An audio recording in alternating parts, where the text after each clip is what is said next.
Et on est parti pour notre ami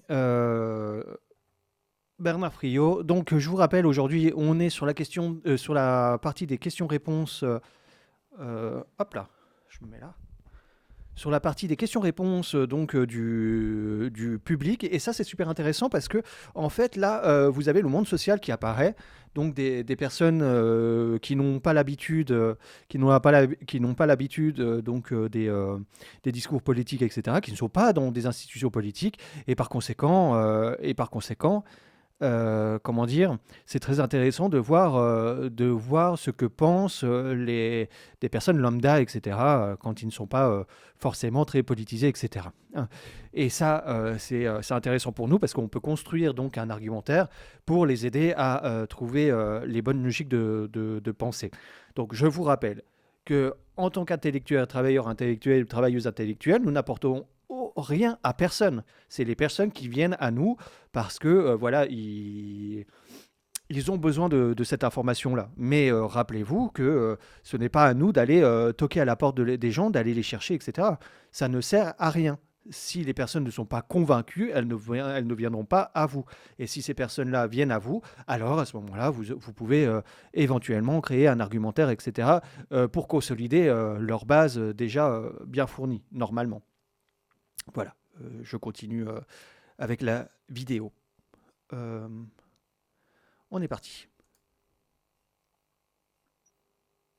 Ok. Euh, Comment gère la souveraineté? S'appuyer sur l'État. alors attendez. Je ne sais pas quoi, moi. Opérer la rupture écologique. Régler les employeurs dans le Code du travail de 1900. Je pense qu'on n'est pas loin de la fin là, vous m'excuserez. La classe dirigeante, elle veut restaurer le salaire à la tâche comme cœur de la rémunération. Elle veut revenir au public. Et c'est le Parti communiste, sécurité, emploi, formation. Quelqu'un n'a pas un contrat sur les 1000 balles qui vont vers la conquête de la propriété de l'entreprise. Moi, je passe mon temps à accompagner. Et donc, si nous ôtons à Carrefour, à Massey Ferguson, parce qu'il faut aussi la production des outils, bien sûr. Hein. Et tout cela doit échapper à l'agrobusiness. Je ne sais pas Si si nous là, ôtons je me le rappelle plus à quel tiers moment de leur ça finit, hein, marché, mais on va nous les regarder de toute façon. mettons à genoux, parce qu'ils sont à 5% près. Et puis leurs actionnaires vont les quitter, évidemment. Du coup, les travailleurs de Carrefour, qui aujourd'hui ne sont pas motivés fondamentalement par le fait de devenir propriétaires de l'entreprise, par le fait de décider au travail. Les syndicats, globalement, gèrent la souffrance au travail. C'est à ça que servent les syndicats aujourd'hui, gérer la souffrance au travail. Toute l'activité syndicale est aujourd'hui concentrée sur le fait de venir au secours de gens qui sont dans une merde absolue. Ils gèrent la souffrance au travail. Ils ont perdu du coup toute maîtrise de l'activité collective dans l'entreprise et dans les services publics. On le voit bien dans l'effondrement de la FSU, mon syndicat. Je ne parle pas de l'effondrement numérique, hein, je parle de l'effondrement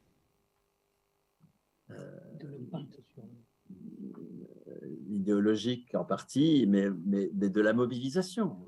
Je vois des collègues, mais moi, je dis, mais moi, je discutais encore avec c'était pas la FSU, c'est solidaire de Jussieu, de Paris Cité, comme on dit aujourd'hui.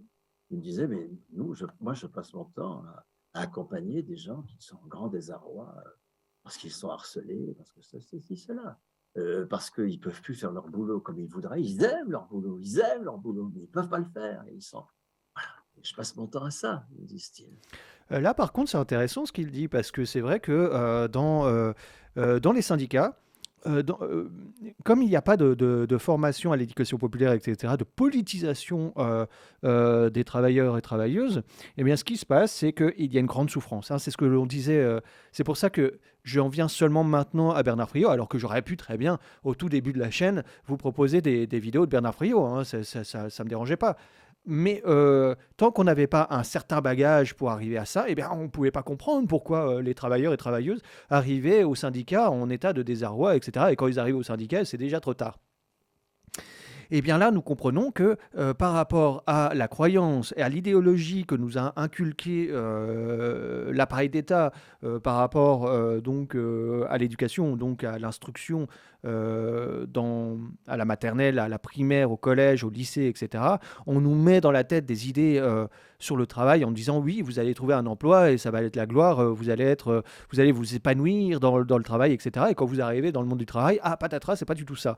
Et donc vous avez un écart entre ce qui est dit dans le monde social, hein, que voilà, il faut travailler parce que vous devez mériter un salaire, parce que l'épanouissement au travail, parce que vous allez devenir je sais pas qui dans la hiérarchie, etc. Et donc, quand vous arrivez au travail, eh bien, vous voyez que déjà, vous n'avez pas votre mot à dire, vous n'avez pas la décision sur le travail, vous aimez votre travail, mais vous faites de la merde en permanence, et donc, ça crée vraiment des chocs psychologiques. Et ces chocs psychologiques, eh ben, ça s'appelle la dépression.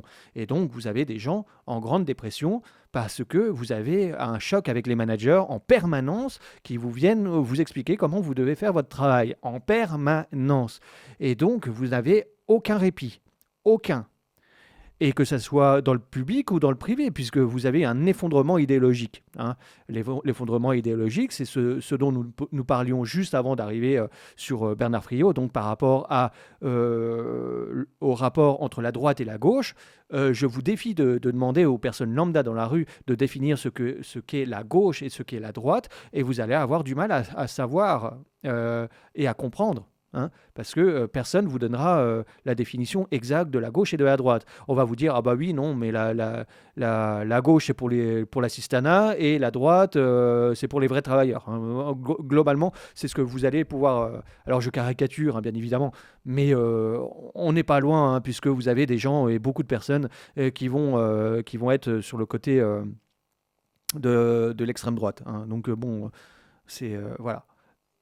Donc voilà, il faut bien comprendre que quand les personnes arrivent au syndicat, c'est parce qu'ils sont devant le pied du mur et qu'ils comprennent bien qu'il y a des enjeux de classe et il y a comment dire, vous avez des enjeux de classe et une prise de conscience de classe également, hein, qui va avec. Et je ne vais pas leur jeter la pierre. Ce que je dis là n'est pas du tout une quelconque. C'est infiniment respectable de faire tout ça.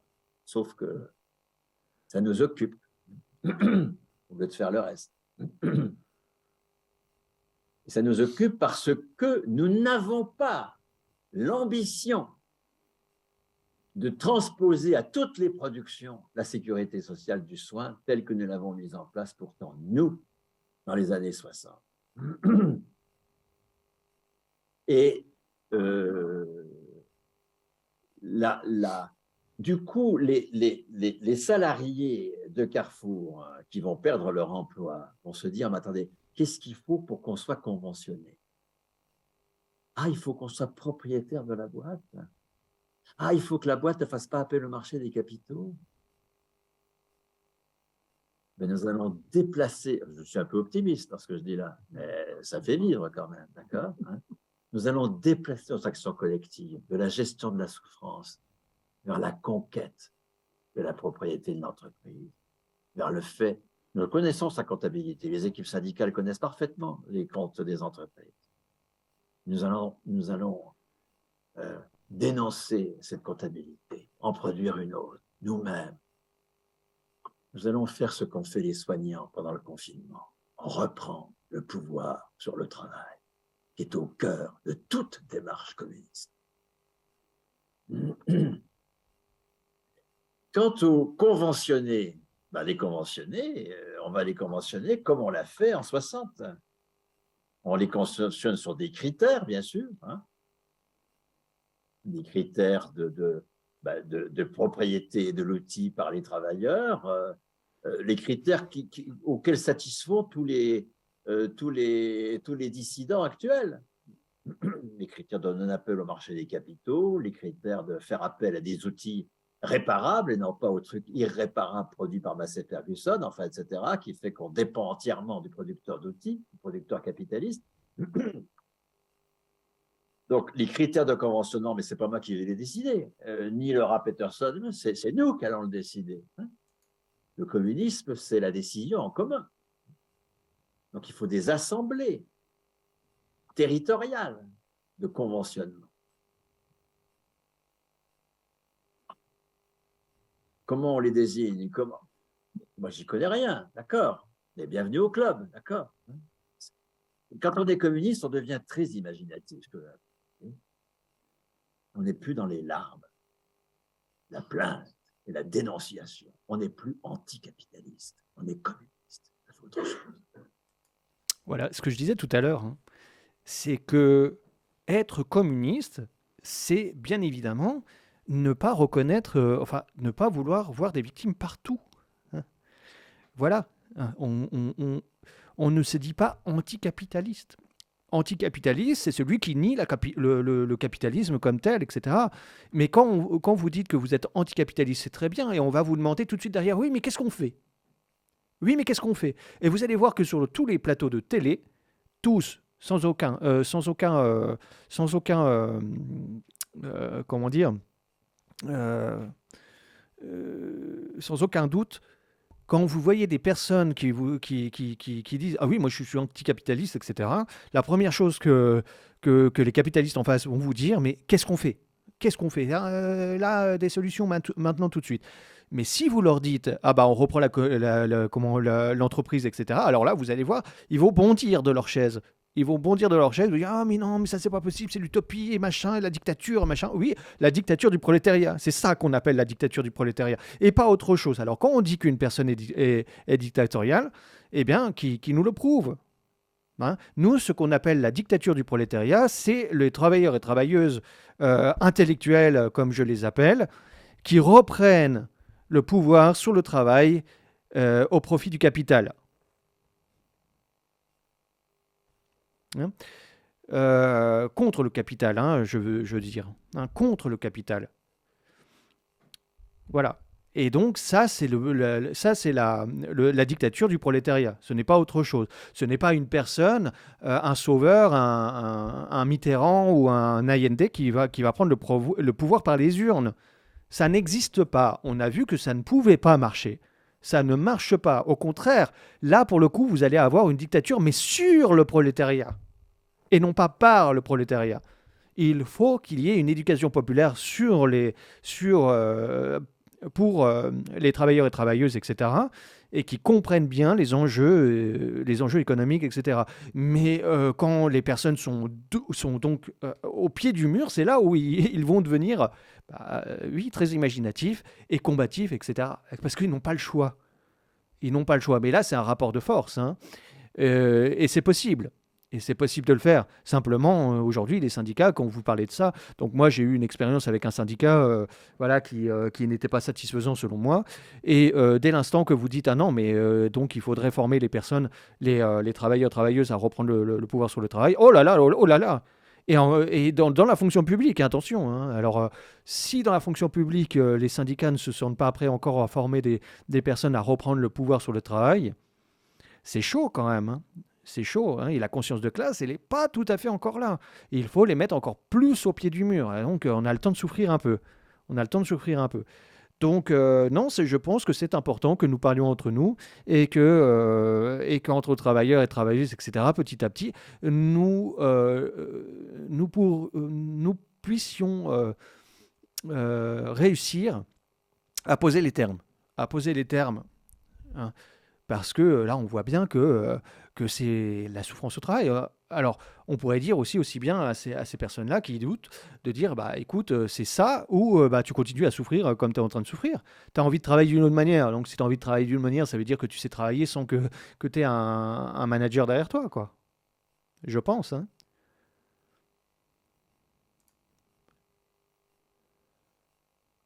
On n'est plus pour le post-capitaliste, on n'est plus altermondialiste, on n'est plus adepte de ces mots vides qui nous désarment. Parce que les mots, ça arme ou ça désarme. On est communiste. Mais je n'ai abordé que 100 balles, il reste 400 balles. Alors non, si c'est une famille de 3 enfants avec deux de salaire, ça fait 500 balles sur les 1000 balles qui vont à l'alimentation. Mais il reste encore 500 balles pour le logement. Et là, on ne va conventionner que des producteurs de logements qui appartiennent à leurs travailleurs, qui utilisent de la chaux plutôt que du sable, enfin, je sais pas quoi, plutôt que du ciment, pardon, etc. Enfin bref, là, j'y connais rien non plus, c'est pas moi qui vais décider des critères. Vous voyez, des critères de production écologique, de production, qui fassent que le logement ne soit plus une des causes majeures de l'effondrement écologique dans lequel nous sommes. Et puis on va faire pareil pour le transport, on va faire pareil. Voilà. On devient effervescent. On est communiste. Merci Bernard. Alors, il nous reste une petite demi-heure pour échanger, si vous le souhaitez. Donc là, ça va être la partie des questions-réponses. Donc là, j'ai remis un petit peu la fin de comment dire, de la conférence de Bernard Friot, mais je trouve que c'était bien parce qu'on peut se rappeler un petit peu ce qui s'était dit et ce qu'on appelle donc une personne communiste. Hein. Donc si vous vous trouvez dans cette situation-là, vous êtes communiste. Voilà. Et j'en connais pas mal des camarades autour de moi directement qui sont communistes. Est-ce que quelqu'un... Alors, ce que je vais faire, je vais vous demander de venir parler près du micro pour que je puisse vous enregistrer. C'est tout bête, hein. Non, mais tu descends si tu as pris tu veux intervenir. Non, laisse le micro là, tranquille. Oui, si tu veux. Ouais. Mais approche-toi. Oui, parce que si on est responsable d'accident, c'est... Bonjour à tous et bonjour Bernard. La question que je vais poser est simple. Bon, j'ai vu un peu les débats du temps du Parti communiste, mais je ne suis pas un théoricien. Je le dis un peu, je dis beaucoup de choses, j'ai entendu beaucoup d'éléments. Je suis arrivé un peu en retard. Est-ce que tu pourrais, même si ce n'est pas tout à fait dans la veine de la discussion, mais on est bien quand même, nous expliquer comment tu différencies, quand tu parles de salaire à vie, un élément que tu as beaucoup entendu, comment tu différencies le salaire à vie et ce que nous entendons dans les grandes franges de la gauche alternative, si tu veux, c'est-à-dire l'idée de revenu universel, portée tant par Mélenchon, portée par Hamon. Comment tu différencies cette idée de revenu universel de l'idée de salaire à vie? Voilà. Merci, et je vais la différencier de deux propositions de la gauche, enfin, quand elles sont à gauche, ce n'est pas toujours le cas, mais deux propositions, la proposition de revenu universel et la proposition de contrat de travail universel. Ce sont les deux propositions dominantes aujourd'hui à gauche. Contrat de travail universel, c'est EFI, hein, État employeur en dernier ressort. Si quelqu'un n'a pas de contrat privé, il a un contrat avec une collectivité publique. Et c'est le Parti communiste, sécurité, emploi, formation. Si quelqu'un n'a pas un contrat de travail, il a un contrat de formation. Donc la question, c'est qu'est-ce qu'il faut attribuer à la personne? C'est d'abord très important de se poser la question d'attribuer des droits économiques à la personne, autre que le droit de contracter, le droit de propriété, les droits personnels de la bourgeoisie. D'enrichir la citoyenneté d'un droit économique, d'un droit sur la production. Alors, vous avez une première proposition qui est une proposition éminemment capitaliste, qui est le revenu universel. Et les capitalistes, pour le fond, parce qu'elle pose les personnes comme des êtres de besoin qui ont droit à du pouvoir d'achat. Or, c'est la définition capitaliste du salaire. Le salaire capitaliste, c'est un pouvoir d'achat pour pouvoir être au travail. Le prix de la force de travail, tel que Marx le définit, c'est les besoins dont je suis porteur pour faire telle tâche. Ça, c'est super important. C'est bien pour ça que dans la gauche radicale, nous critiquons cette partie-là comme du pouvoir d'achat. Hein. Moi, j'en ai rien à foutre d'avoir du pouvoir d'achat. J'en ai strictement rien à foutre. Moi, ce que je veux, c'est vivre. Hein, et vivre correctement. Donc moi, j'ai pas besoin qu'on me file du pognon pour que je puisse bouffer et retourner au travail demain. J'en ai rien à foutre. Moi, je veux vivre. Hein, ça n'a rien à voir. Donc là, c'est déjà la première chose. Hein. Donc, et maintenant, il va définir ce que lui, il entend par revenu. La rémunération capitaliste, c'est le salaire à la tâche. Il concerne d'abord les indépendants, hein, les travailleurs capitalistes par excellence, c'est les indépendants, enfin les travailleurs exploités par le capital, c'est les indépendants, les plus exploités.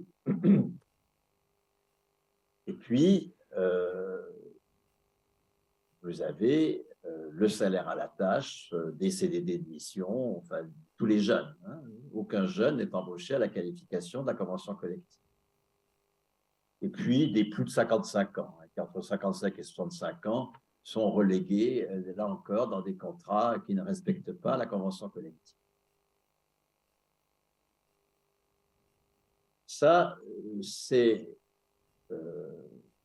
la logique capitaliste, rémunérée à la tâche. Alors, elle est omniprésente chez Deliveroo, chez Uber. Toutes les formes classiques du capitalisme. Un capitaliste ne veut jamais être employeur. Il veut que les relations de travail soient masquées derrière le doux voile du droit commercial, de l'échange d'équivalents. Alors, ce qu'il faut bien comprendre, c'est que quand il dit cela, un CDI à la qualification personnelle, dans le privé, par exemple, c'est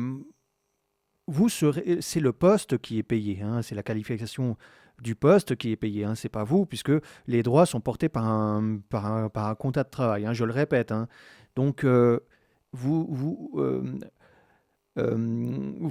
allez payer, enfin, vos droits vont être portés par un contrat de travail, mais ils vont respecter la convention collective par rapport aux cotisations sociales, etc. Et tout ce qui incombe à un contrat de travail, que ce soit CDD ou CDI, dans le cadre d'une convention collective. Par contre, les autres contrats de travail précaires, etc., eux, ne répondent pas à cela. Hein. Donc c'est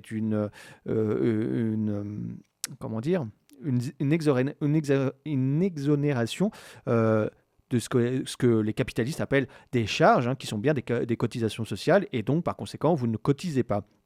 Et de la même manière, quand vous êtes auto-entrepreneur, etc., ou indépendant,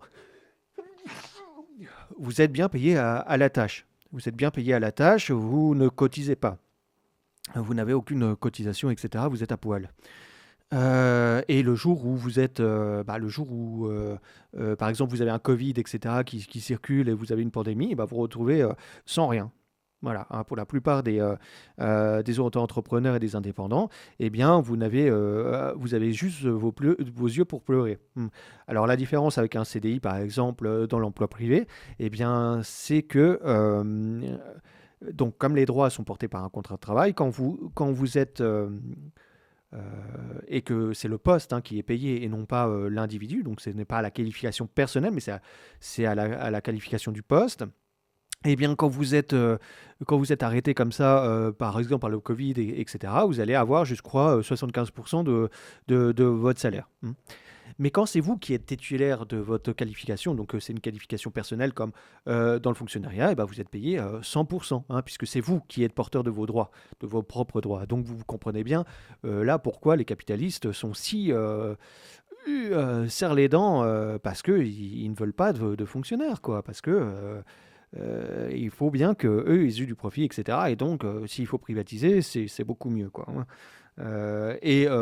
C'est bien pour ça que dans le fonctionnariat, dans le fonction publique territoriale, vous avez plein de contractuels, plein, qui sont embauchés par contrat, etc. Donc, je crois que c'est au maximum 2 ans. Au bout de 2 ans, ils vous virent, etc. Enfin, vous avez droit à rien.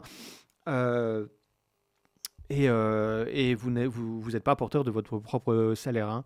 Donc, c'est la privatisation du service public, etc. etc. Donc, c'est une catastrophe à ce niveau-là. Hein. C'est la privatisation du service public. C'est bien pour ça qu'il faut différencier l'appareil d'État avec l'État. Nous sommes l'État.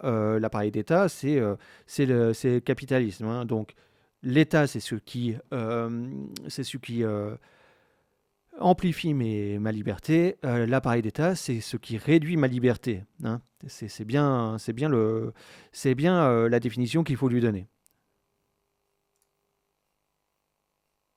D'où la conquête énorme qui a été l'emploi, hein, et le fait d'obliger les capitalistes à devenir employeurs dans le Code du travail de 1900. La classe dirigeante, elle veut restaurer le salaire à la tâche comme cœur de la rémunération. Elle veut revenir au salaire capitaliste. Quand je dis salaire à la tâche, ça concerne aussi les travailleurs indépendants. On a très bien vu pendant le confinement, un travailleur indépendant qui n'avait rien à faire, aucune tâche, il était à poil. Ça, nous sommes dans la rémunération capitaliste. Toute rémunération capitaliste est à la tâche. Et du coup, elle introduit une insécurité permanente. Et donc, pour remplacer le salaire à la qualification tel qu'il a été conquis par le mouvement ouvrier au cours du XXe siècle, qui est une énorme conquête, pour le remplacer, ce qui est l'obsession de la classe dirigeante, en finir avec le salaire à la qualification, de la convention collective, si on est dans le privé, du statut, donc de la personne même, quand on est dans la fonction publique, pour réaffirmer le paiement à la tâche. Dans la fonction publique, ça se traduit par la non-négociation du point d'indice, au bénéfice de primes qui sont liées à la tâche, liées au poste. Là, nous sommes dans la logique capitaliste. Tout ce qui lie une rémunération à la tâche, au poste de travail, est une rémunération, à la tâche dans le poste, est une rémunération capitaliste. C'est bien pour ça aussi qu'il faut refuser catégoriquement toute prime, que ce soit dans le privé et encore plus dans le fonctionnariat, parce que les primes, ce n'est pas du salaire. Ce n'est pas du salaire, c'est un extra, etc. Et oui, ça fait du bien au niveau économique, mais ça détruit donc tout ce qui est le salaire à la qualification, qu'elle soit personnelle ou liée au poste. Donc il faut absolument refuser ces primes. S'ils veulent donner des primes, que ce soit du salaire. S'il y a de la thune pour les primes, il y a de la thune pour du salaire. Donc, au lieu de faire payer des primes, au lieu de demander des primes, demandez du salaire, toujours du salaire.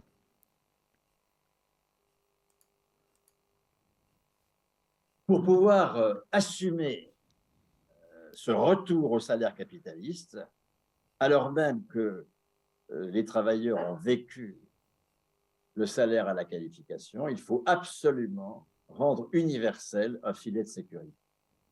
C'est fondamental.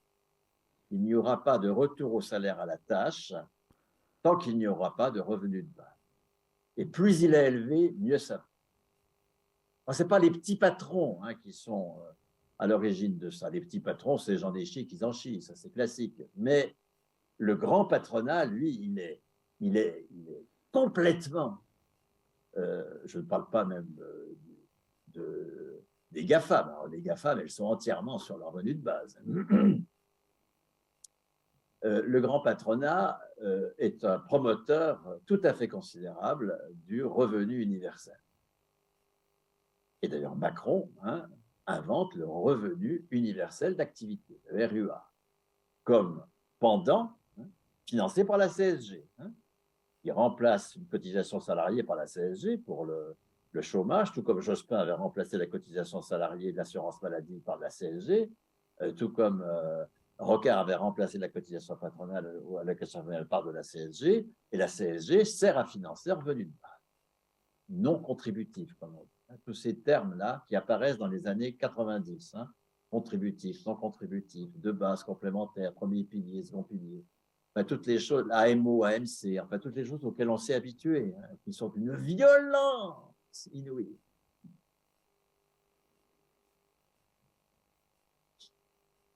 Cette construction d'un second pilier contributif à la tâche suppose un premier pilier non contributif, universel. Et s'il est 1000 euros, c'est plutôt mieux que s'il est 500 pour le grand patronat. En plus, s'il est 1000 euros, vous comprenez, ça va permettre la dissidence. Ça va régler politiquement la dissidence. Ça va permettre à tous ceux qui ne veulent pas bosser pour le capital de faire de la R&D gratos pour le capital. sont pas fous, hein, les capitalistes. Ils vont régler. Écoutez, la bourgeoisie, elle est face à une situation entièrement nouvelle. Entièrement nouvelle. Il n'y a plus d'adhésion au travail tel qu'elle le préconise. Il n'y a plus d'adhésion, même chez les cadres. Toutes les enquêtes montrent que le rapport des cadres à leur travail est totalement cynique. Totalement cynique. Ils continuent, ils sont assez payés pour ça. Dans un cynisme, ils n'y croient pas. Lorsqu'une classe dirigeante ne peut plus convaincre de ce qu'elle fait du travail, qu'est-ce qu'elle va faire? Elle va devenir extrêmement autoritaire, s'appuyer sur l'État et sur la police.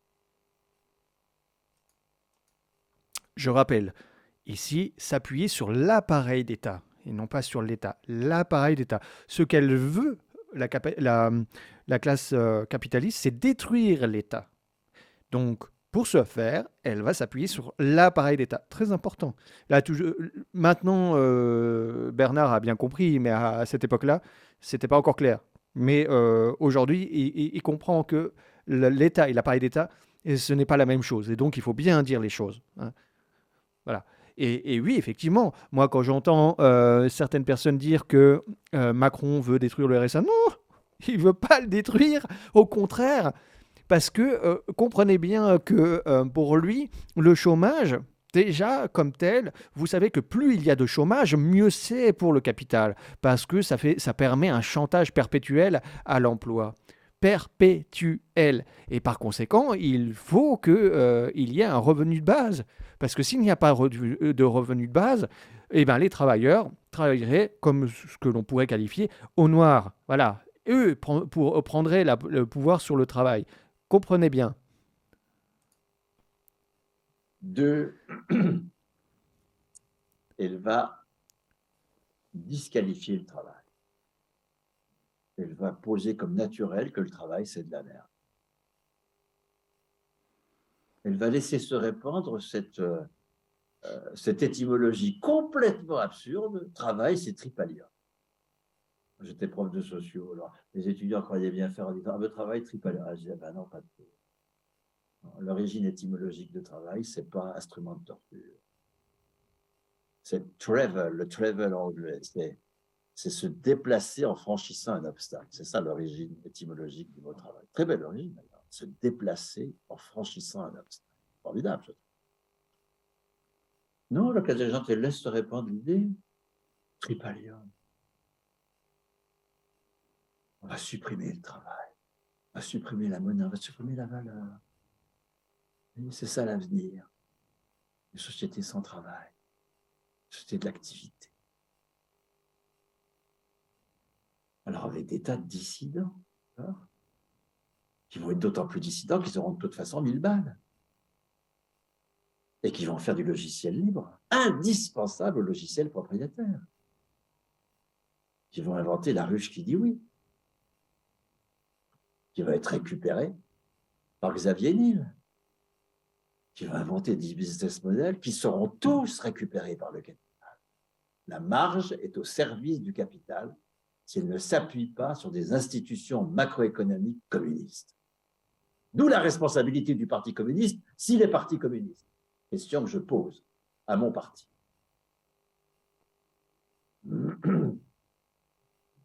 Et donc, et j'y reste malgré tout, d'accord, pour travailler à ce qu'ils deviennent communistes.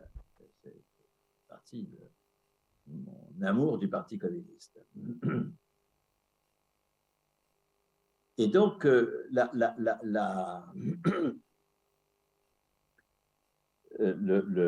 revenu de base, c'est une proposition qu'il faut combattre avec une fermeté totale. Mais la combattre avec une fermeté totale, c'est combattre les 1100 balles de la NUPES, les 1100 balles du Parti communiste, l'allocation d'autonomie pour les jeunes du Parti communiste, le RSA pour les jeunes. injuste qu'en dessous de 25 ans, on n'ait pas droit au RSA. Cet affligeant effondrement de la culture communiste. À EFI, chez les écolos, au Parti communiste, partout. Cet effondrement, il faut vraiment travailler parce qu'il cesse. Donc, évidemment pas de revenus de base et donc évidemment pas de hausse des minima sociaux. Et évidemment pas d'allocation d'autonomie pour les jeunes. Là, tout ce qui vient d'être énoncé par Bernard Friot rentre en adéquation avec ce dont nous avons vu avec le passage du social à l'associatif. Hein. Ça vient sur ce thème-là parce que, évidemment, nous devons nier absolument et nous devons refuser absolument que le revenu de base soit quelque chose qui soit commun et qui soit accepté par tout le monde, etc. Puisque c'est un revenu d'exploitation de toute façon, comme nous le savons. Hein. Et donc, je ne vais pas revenir sur ce que Bernard vient de dire. C'est simplement que quand on fait ça, on légitime les classes sociales. On légitime qu'il y ait des classes sociales. Or, je le dis encore, chez Marx, le social, le monde social, le social est un mot négatif. C'est négatif, c'est la misère, c'est l'aliénation, c'est la catastrophe, tout ce que vous voulez, c'est le pire du pire. C'est le pire du pire. Et par conséquent, quand nous travaillons sur le social, nous travaillons à légitimer et à renforcer les classes sociales. Voilà. Et donc, si nous voulons sortir des classes sociales, travaillons sur l'associatif. Donc, je vous renvoie à cette vidéo. C'est la première que j'ai publiée sur YouTube. Je vous mets les réseaux sociaux ici pour tous ceux qui ont envie d'aller rechercher. Hop là. Et je vous recommande donc d'aller regarder cette vidéo-là et vous verrez que chez Marc, nous ne parlons pas de social, nous parlons d'association. Et pour ma part, je parle d'association et non pas de social. Quand je parle du monde social, c'est le monde tel qu'il est aujourd'hui, donc en classe sociale.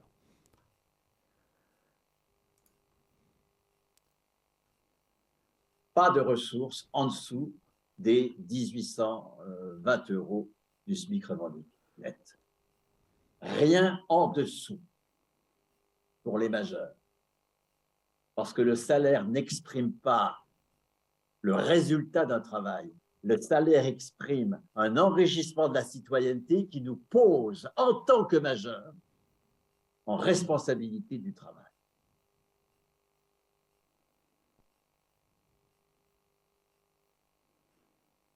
Deuxième proposition à gauche, tu ne m'as pas interrogé là-dessus, mais comme De Gaulle, je réponds aux questions qu'on ne me pose pas, parce que je tiens absolument à répondre à cette proposition désastreuse. C'est la proposition de contrat de travail universel. Le contrat emploi-formation du Parti communiste, où l'État employeur en dernier ressort de EFI. On voit bien que dans l'ambition de ce projet, il y a le fait de sortir les personnes de l'insécurité. C'est louable. Mais vous vous rendez compte du recul que c'est par rapport au salaire, à la qualification personnelle de la fonction publique? Au recul que c'est par rapport au droit au salaire des retraités. Je ne sais pas si le bouquin est là. Il est là, le bouquin? Non, peut-être pas. Sur le droit au salaire des retraités, le bouquin vert. Ah, d'accord. Je vous renvoie à un bouquin qui est paru aux éditions du Croquant et qui est la reprise du séminaire de réseau salariat que j'avais animé avec Nicolas Castel à la Bourse du Travail à Paris et qui s'intitule « Retraite, généraliser le droit au salaire ». Croizat, il invente dans le régime général la pension comme contrepartie d'aucune cotisation. Aucune cotisation n'est prise en compte dans le calcul des pensions du régime général, strictement aucune. Tout comme dans celle de la fonction publique, aucune cotisation n'est prise en compte. La cotisation, c'est la poursuite d'un salaire de référence. C'est-à-dire que des gens qui n'ont pas d'emploi ont droit au salaire. Le salaire n'est pas un attribut de l'emploi. Ce n'est pas la récompense du travail. Il n'est pas conditionné par un contrat de travail. Il nous laisse sur un marché du travail. Comment voulez-vous être communiste si vos droits dépendent du contrat que vous passez avec votre entreprise? Rien à dire à ce sujet. Pour ma part, je l'ai C'est suffisamment ça le lu. contrat de travail. Il décide des droits. Il décide du salaire, de la qualification. Si vos droits dépendent du contrat que vous passez avec votre entreprise, comment voulez-vous, je ne sais pas quoi, moi, opérer la rupture écologique? Vous allez défendre votre emploi, fut-il de merde. Il n'y aura aucune rupture écologique tant que les droits dépendront du contrat de travail. Aucune. Je n'irai pas faire la morale écologique aux travailleurs de Fessenheim. Non. Parce qu'ils défendent leurs droits. La mutation écologique, la rupture écologique, pas la transition écologique, laissons ça à nos adversaires, si vous voulez bien quand même. Hein. La rupture écologique, ça suppose des tas de suppressions de travaux, des tas de créations de travaux nouveaux, etc., etc. Ça n'est possible que si les droits ne dépendent pas du contrat de travail. Donc vous voyez bien que là, quand j'entends LFI dire que c'est une politique de rupture, comme l'était celle de François Mitterrand, vous comprenez bien que là, ça fait un peu tic dans ma tête. Hein. C'est pas pour rien, c'est pas innocent que je parlais de ça avant d'entamer la vidéo de Bernard Friot. Hein. Pour ma part, je ne peux pas qualifier le mouvement de LFI comme un mouvement de rupture. Voilà. C'est un mouvement d'accompagnement, c'est un mouvement, si vous voulez, qui amoindrit peut-être voilà, les effets néfastes du capital, etc. Est-ce qu'il faut voter Mélenchon ou LFI plutôt que le PS? Bien évidemment, la question ne se pose pas. Hein. Voilà. C'est pas moi qui vais vous dire non qu'il ne faut pas voter LFI, mais il faut bien savoir pour qui on vote. Hein. Et par conséquent, je maintiens que tant que nous n'aurons pas une définition claire dans les têtes de toutes les personnes qui vont voter de ce qu'est la gauche et de ce qu'est la droite, eh bien nous aurons des votes qui iront plutôt du côté du RN. Et par conséquent, et puis en plus, hein, si nous ne sommes pas conscients que si mes droits sont posés sur un contrat, bah, je ferme ma gueule, eh bien, de toute façon, eh bien, j'aurai des votes à droite parce que j'ai besoin d'une personne qui me dise ce que je dois faire. Aujourd'hui, c'est ça. Hein. C'est quand Bernard Friot dit que nous sommes des mineurs économiques, ce sont des mineurs, non pas des mineurs comme mineurs dans une mine, hein, c'est des mineurs en tant que mineurs en âge. C'est-à-dire, vous êtes des gamins, on va vous accompagner, on va vous dire ce que c'est, etc. Et effectivement, quand les personnes vont avec une idéologie capitaliste en tête, telle que nous l'avons maniée depuis la dernière fois, vous comprenez bien que quand j'arrive aux élections, etc., et que le RN dit « Non, vous inquiétez pas, on va vous régler tous les problèmes du monde, et vous allez voir, les problèmes, c'est ça, ça, ça, nous, on s'en occupe, etc. Donc, il y a Assistana, machin, etc., on va tout casser, etc. Comme ça, vous serez mieux. » Mais ces personnes-là ne comprennent pas qu'ils ne seront pas mieux. Pas mieux, et ils seront encore plus exploités parce que, de toute façon, nous savons bien que ces politiques-là ne fonctionneront pas. D'ailleurs, c'est pas pour rien que le Conseil, le plan économique qui a été déposé par le RN a été refusé tellement il était nul. Ouais, voilà, il était nul et donc ils l'ont refusé. Voilà.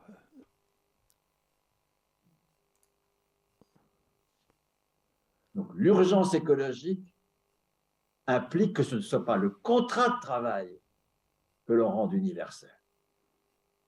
Fausse solution, par excellence. Mais que ce soit la qualification, le salaire que l'on rende universel. en passant du tiers des plus de 18 ans qui ont aujourd'hui un salaire lié à leur personne.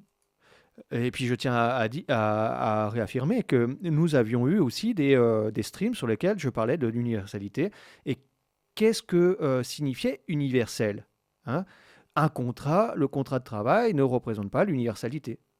Voilà. Donc, qu'appelle-t-on universel? Eh ben, je vous renvoie encore une fois à, comment dire, aux vidéos que j'ai proposées, etc., dans lesquelles nous parlons de l'universalité. Qu'est-ce que l'universalité, hein?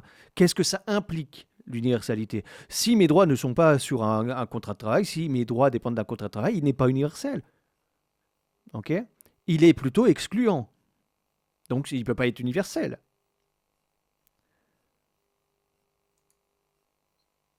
Alors, vous additionnez les fonctionnaires, la moitié des retraités qui ont une pension supérieure au SMIC qui est égale à 75 à 100% de leur salaire brut de référence, les travailleurs à statut qui restent encore à la RATP, etc., à la SNCF, à EDF, etc., plus les salariés d'entreprises de branches qui ont conquis ce qu'on appelle le droit à la carrière, c'est-à-dire que c'est le poste qui est le support de la qualification, comme dans le privé, mais enfin, comme ça l'est dans le privé toujours, mais on ne peut pas, si on change de poste dans cette branche, aller sur un poste moins qualifié. Indirectement, la qualification du poste, c'est celle de la personne. Si on additionne tout ça, on arrive à 17 millions de plus de 18 ans, pour les 50 millions que nous sommes. 17 millions ont déjà un salaire à la qualification personnelle.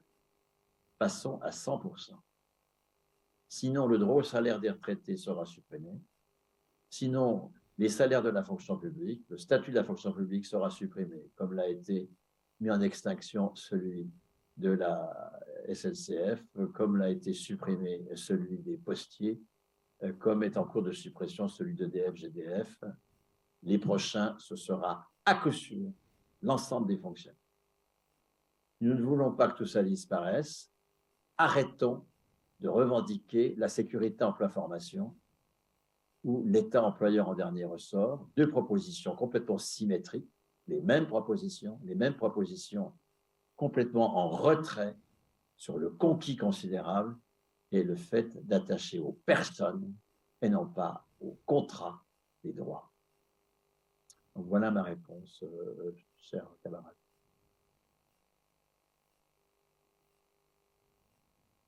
Est-ce qu'il y a une autre question éventuelle, une dernière? Tu descends, s'il te plaît. Que l'on termine ensemble.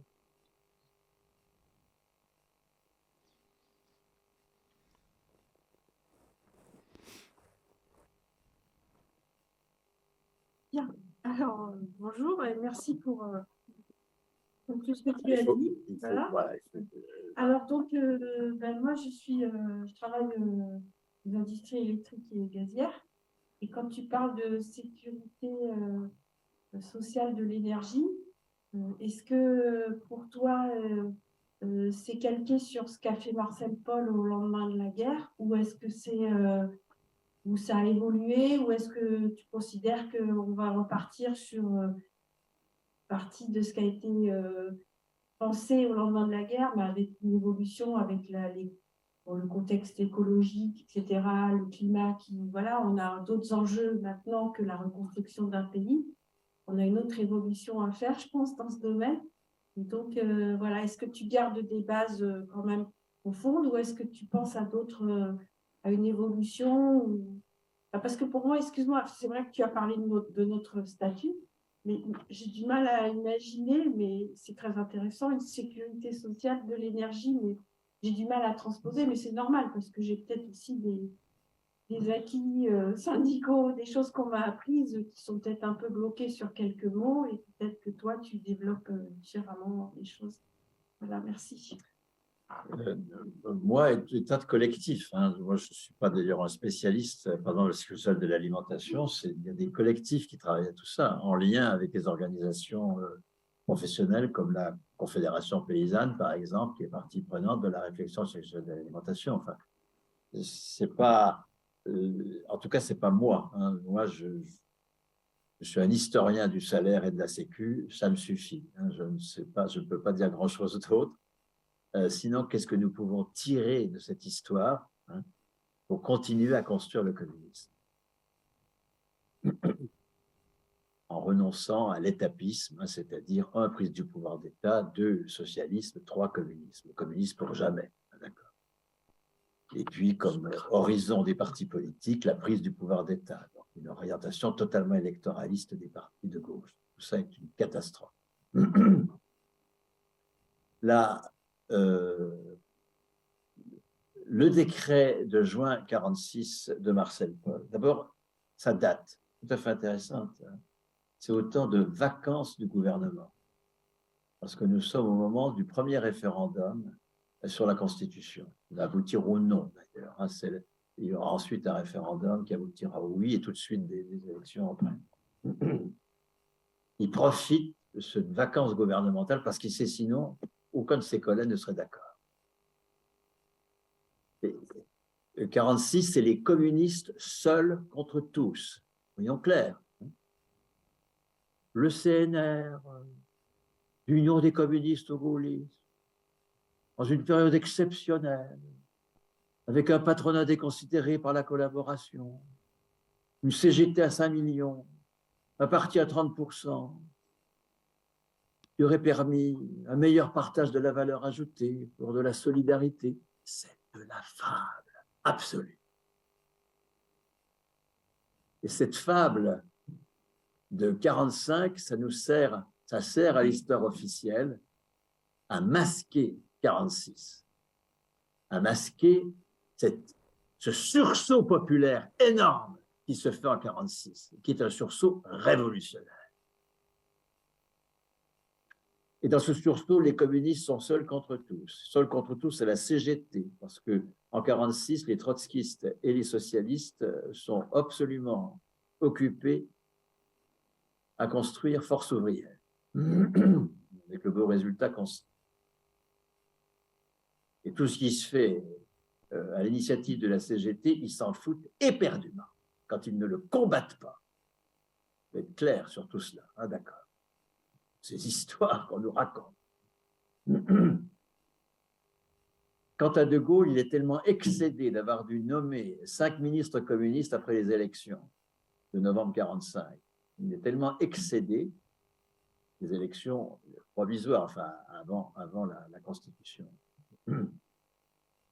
Il est tellement excédé qu'il a nommé 5 communistes, 5. D'accord, pas plus, alors que c'est le parti qui fait 30% des voix, le premier parti de très loin. Ce qu'on donne à des communes, vous voyez, le travail, la santé, puis démerdez-vous avec ça. Aucun ministre régalien, enfin rien du tout de ça, bien sûr. Hein. Il est tellement excédé d'avoir dû le faire qu'il démissionne dès janvier 1946. Et il va être un adversaire, l'adversaire redoutable avec le RPF de tout ce qui initie les communistes. Donc l'union des communistes aux gaullistes, stop. D'accord ? Elle n'a jamais existé.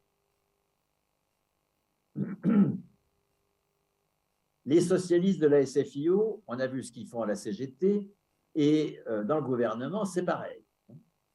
Leur obstination, leur obsession, c'est ne pas appliquer le programme du CNR.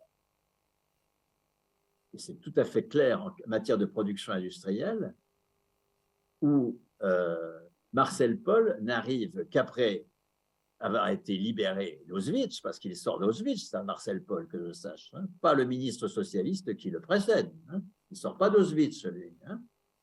C'est le type qui va ensuite organiser la bataille d'Alger avec Massu. Comment il s'appelle? Dites-moi, celui qui sera délégué du gouvernement français en 1956 à Alger. Lacoste, Robert Lacoste, un salopard absolu. Le fils d'Henri Alleg m'a raconté ceci. Un jour, mon père, autour de la question, hein, le communiste algérien qui a été torturé par le père Le Pen. Alors, au moment où comment il s'appelait, redites-moi le nom de ce salopard, Robert Lacoste, était ministre résident à Alger. Socialiste, hein, bien sûr, évidemment. Un jour, son père, Henri Allègre, reçoit un coup de fil dans le Lot-et-Garonne où il habitait, du dirigeant du parti qui a été candidat au présidentiel en 69, Duclos. Je lui dis avec son accent rocailleux, écoute Henri, c'est l'Union de la gauche, c'est Robert Lacoste qu'on va soutenir pour présider le Conseil général. Voilà. Merci, l'Union de la gauche. Et donc,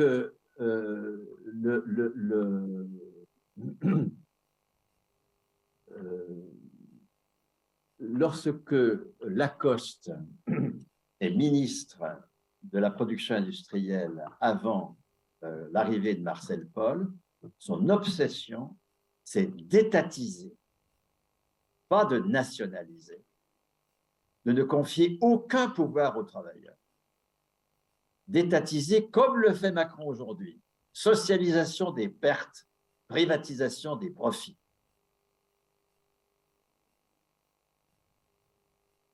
Et c'est Lacoste qui, lorsque Marcel Paul sera vidé par un certain Léon Blum en décembre 1946, parce qu'ils ne seront au pouvoir qu'un an, ces gens-là, novembre 1945, décembre 1946.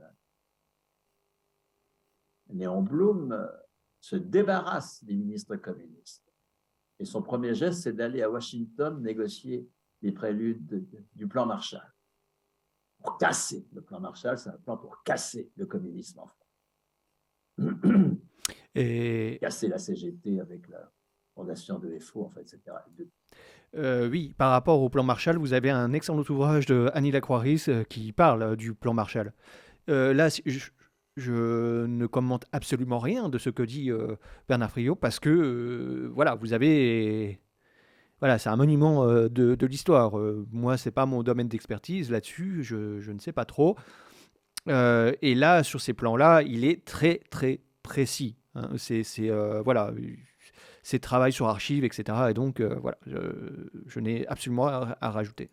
De la FEN, 48 de la FEN et faux en 47.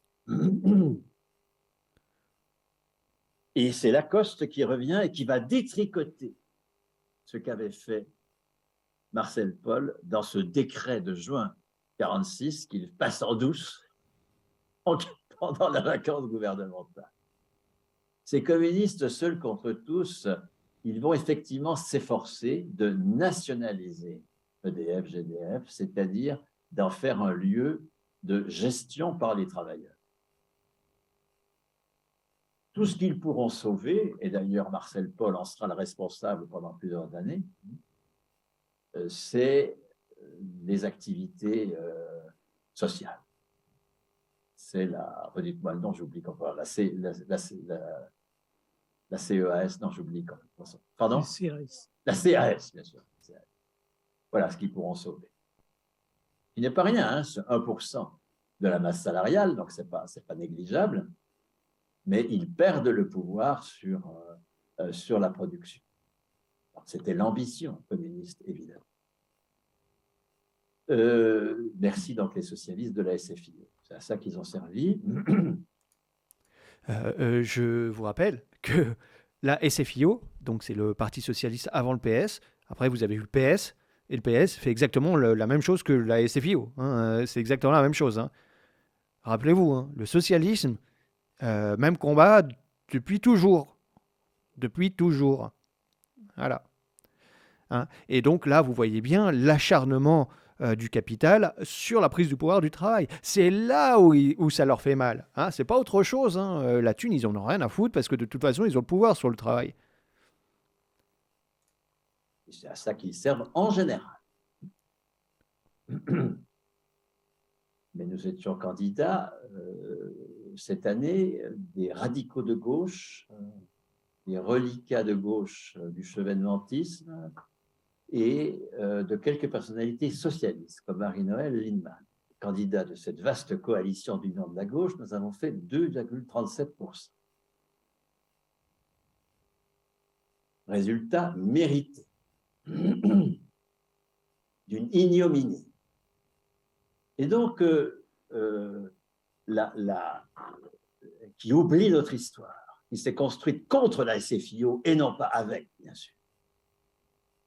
La SFIO, je le rappelle, c'est le maintien du parti minorité qui refuse le passage de la SFIO au Parti communiste en 1920 au Congrès de Tours. Avec le discours de Léon Blum, qui est celui qui gère cette affaire. Nous sommes la gauche responsable. On n'est pas les agités de la France insoumise. Du coup, on est les bons clients des médias dominants.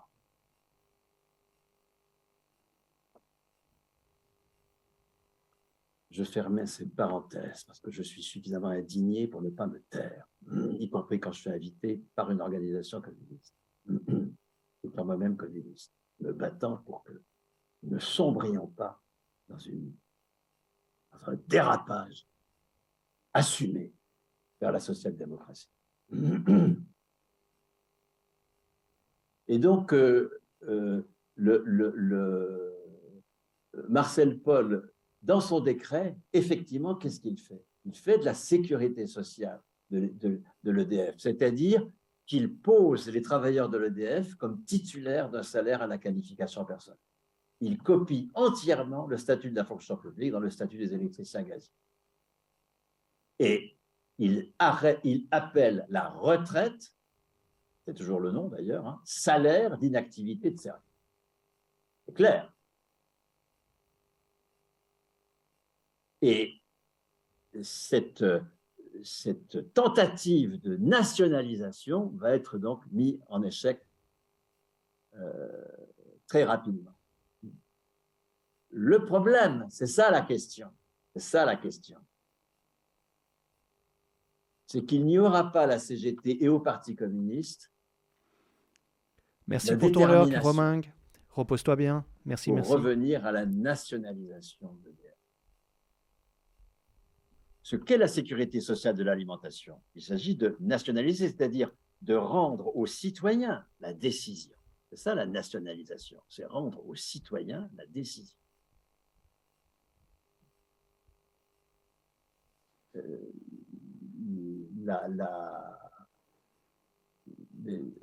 Vous connaissez hein, le bouquin extrêmement intéressant, hein, bien sûr, toi qui es à l'EDF, qui repose sur toutes les archives de 45-46, hein, et l'électricité fut nationalisée, qui raconte toute cette saga de la CGT et des communistes pour la nationalisation de l'EDF-GDF.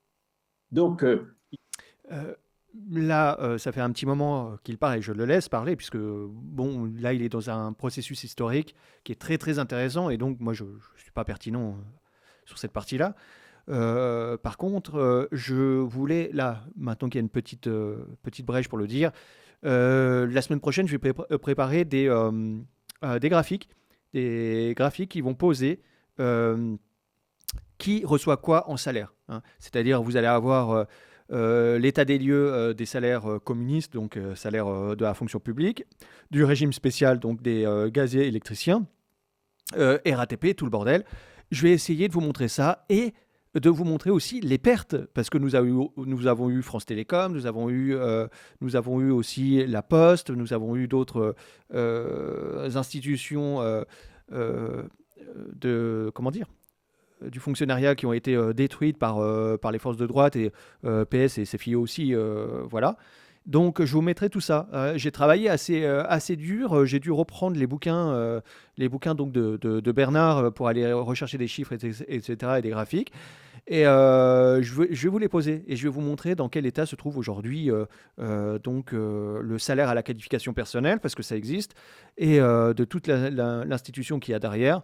Et aujourd'hui, on dénombre, comme ça a été dit, hein, à peu près 17 millions de personnes qui travaillent en France à la qualification personnelle. Voilà. Il s'agit effectivement de reproduire cette affaire, d'accord, mais sur une base de délibération effective par les travailleurs. Mais il s'agit effectivement que les travailleurs des filières conventionnées aient un salaire à la qualification personnelle. Ça, c'est clair. Il s'agit aussi, et ça sera nouveau par rapport à l'EDF, que que les investissements qu'ils soient subventionnés, qu'ils ne s'endettent pas pour investir. J'ai insisté beaucoup au début, je ne sais pas si vous étiez déjà arrivé, sur le fait que nous avons su supprimer l'endettement pour travailler, l'endettement préalable qui préside au travail capitaliste en matière de production de soins, grâce à une hausse des salaires qui va à l'assurance maladie, qui permet ensuite de financer l'investissement hospitalier sans dette, sans crédit. Donc, il y a encore beaucoup à faire par rapport au statut au statut glorieux déjà, parce que vraiment, c'est un magnifique avancé que tente Marcel Paul, même s'il n'a pas totalement réussi, loin de là, parce qu'il avait affaire à forte partie. Électricien à gazier, c'est pas de la rigolade. Et donc, dans la sécurité sociale de l'énergie, il n'y a pas que le changement de la production. Il y a le fait aussi que, du coup, les premiers mètres cubes, les premières consommations d'énergie, les usagers en sont solvabilisés. Ils ont un supplément de salaire qui leur permet de le payer. Ce n'est pas forcément gratuit, ça peut devenir gratuit. Enfin, encore une fois, gratuité ou solvabilisation par la sécurité sociale, ça, ensuite, il faut discuter. Mais évidemment que les premières consommations d'eau et d'énergie doivent devenir gratuites ou solvabilisées par une sécurité sociale. Mais alors que est en train de se mettre en place une convention collective des industries électriques et gazières qui supprime le statut, l'objectif c'est de supprimer le statut, il s'agit au contraire de réaffirmer le statut des travailleurs comme titulaires de leur qualification et non pas comme ouvert par une convention collective, si favorable soit. Bien, écoute. Ok, eh bien nous en avons terminé avec ces plus de 2 heures d'intervention de Bernard Friot sur remettre la production sur ses pieds. Et nous avons vu qu'effectivement, il y a plein de choses à faire. Et la dernière chose que moi, j'aimerais bien rajouter par là, c'est qu'en dernier, Bernard Friot mentionne la convention collective. La convention collective ne peut s'appliquer que si elle est discutée avec les principaux intéressés, c'est-à-dire travailleurs et travailleuses, intellectuels, etc. Et en dernière instance, par le patronat, que ce soit le MEDEF ou autre. Elle doit être imposée par les travailleurs. On pourrait dire que la dictature du prolétariat commence par l'imposition d'une convention collective digne de ce nom. Et donc, quand il y a un déjà-là, donc un déjà-là économique, comme pour les électriciens gazés dans ce cas-là, il faut imposer que, effectivement, le paiement, le salaire à la qualification personnelle est à la base de tout. Sinon, il n'y aura pas de pouvoir sur le travail et pas non plus de décision sur le travail. Et donc, il y a donc des formations qui doivent être mises en place par les syndicats, que ce soit CGT, CGT, bon voilà, c'est les syndicats historiques. On sait que là, pour l'instant, ils sont un peu dans les choux. Ils sont un peu dans les choux, mais à la tête, je veux dire. Mais je ne sais pas du tout ce que ça peut donner sur les métiers de l'électricité et du gaz, etc., ou ailleurs. Mais par contre, il faut que les syndicats, dans ces structures-là, dans ces institutions-là, mettent en place des formations qui soient dignes de ce nom et que ça soit déjà accessible, que ça soit, comment dire, comment j'avais dit ça la dernière fois, accessible et public, bien évidemment, mais avec des informations qui soient révolutionnaires. Enfin, je veux dire, qu'on ne prenne pas pour les travailleurs pour des imbéciles, parce que généralement, j'entends des syndicalistes de dire « Ah bah oui, mais tu comprends, si on commence à expliquer ça, c'est dur. Comment on va expliquer ça ?» C'est quand même le boulot d'un syndicaliste, je veux dire. C'est quand même la CGT qui a mis en place tout ça depuis la fin du 19e siècle jusque maintenant. Ils ont parcouru tout ça avec les communistes, etc. Enfin, je veux dire... historiquement, c'est la CGT qui a mis ça en place. Donc, je ne comprends pas pourquoi aujourd'hui, ça serait plus compliqué qu'avant de former les travailleurs à ce type de choses, quoi. Hein. Je vois pas. Hein, Rosa Luxembourg l'a fait pendant des années. Elle avait de la méthodologie, etc. On peut prendre exemple sur elle. Hein, si à l'époque elle l'a fait à elle toute seule, hein, parce que je rappelle qu'elle était dans la social-démocratie, etc. On sait comment ça s'est terminé. C'était une catastrophe. Lénine l'a fait, tout le monde l'a fait. Je ne vois pas pourquoi les gens seraient considérés comme cons. Voilà, il faut dire les termes. Les gens ne sont pas cons. Hein. S'ils viennent à vous, c'est qu'ils ont des raisons de venir. Maintenant, il faut de la formation. Il faut que cette formation soit assumée déjà en première partie. Et en second lieu, il faut qu'elle soit construite à la manière des communistes et non pas de la social-démocratie qui vont faire du réformisme. On ne veut plus de réformisme et on n'a plus le temps à la réforme. Voilà. Pour ma part, je suis un révolutionnaire et non pas un réformiste. Le réformisme, je laisse ça au PS. Merci.